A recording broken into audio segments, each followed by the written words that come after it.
All right, everyone. We are next joined by defender midfielder Haley McCutcheon.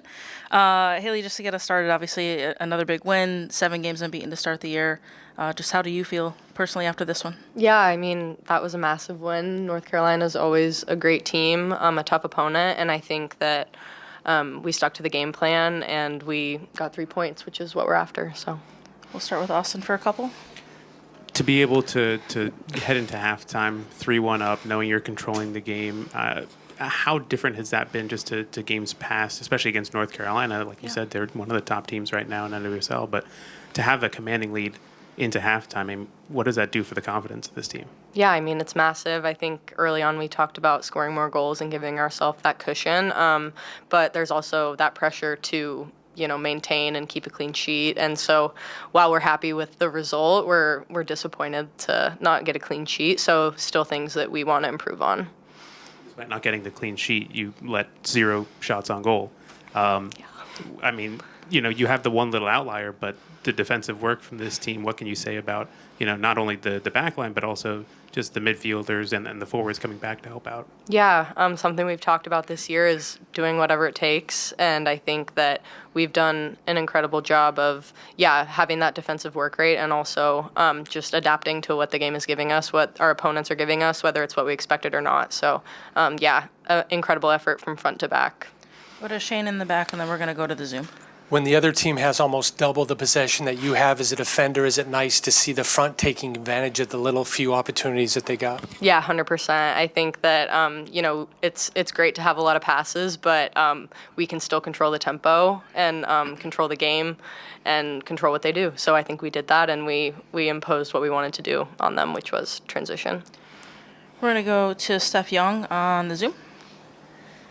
Thanks. All right, congrats on the win. We just had that moment where it was like defender, midfielder. Allie was in here talking about, you had some wild defensive setups. She talked about this is the first time she and Barbara have played in her front two. Yeah. Amidst all that, I think players frequently talk about, even if there's changes, what matters is your roles being clearly communicated. I'm just wondering, this season, what has that communication been like with you and Seb and the coaching staff that maybe is enabling some of these performances?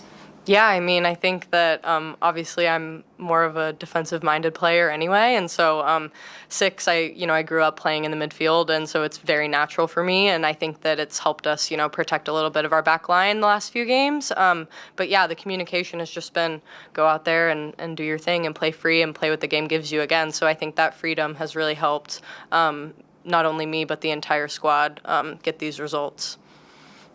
I could just follow up quickly. For you personally, what communication style really resonates with you? I think a lot of coaches consider themselves teachers as well, but I don't know if, that might get offset. But for you personally, what helps you, visualize that role or, work in that role? Yeah, that's a good question. I think for me, I need pretty clear and specific communication. Obviously, the game gives different things, like I've been talking about, but just when worst comes to worst, just what to fall back on, I guess, is really helpful for me.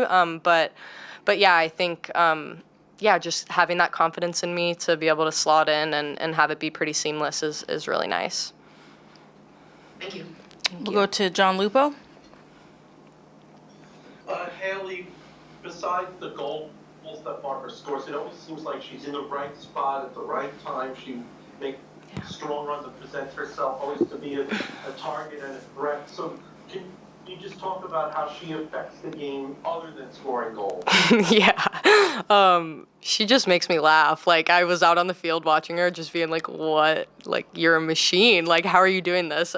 She can hold the ball up. She can run in behind. She can do anything and manipulates the defense so well that we always have her as an outlet. And so I think, obviously, people look at the goals, but she does everything for us. And the defensive work, again, is massive, and it's only going to keep getting better. So we're really, really happy and excited that she's on our squad, because I would not want to defend her, that's for sure. Anything else?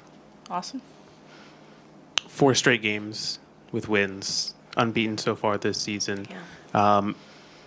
Having this mentality and having this run of form, now heading into your 3rd game in 10 days, how do you kind of just stay composed mentally and physically, knowing that you have these so many games in this short amount of time? Yeah, I mean, it's tough. It's part of it, and I think the reality is it is just a mentality, and we have an objective, which is to win every game that we play in. And so we're not going to take our foot off the gas, regardless of if it's a 3-game week or just one on the weekend. And I think that's going to be huge for us going into this next matchup, is just not be satisfied. Like, yeah, it's great that we're unbeaten, but we still have so many things that we can work on, and that's what's going to get us to our goal at the end of the season. So.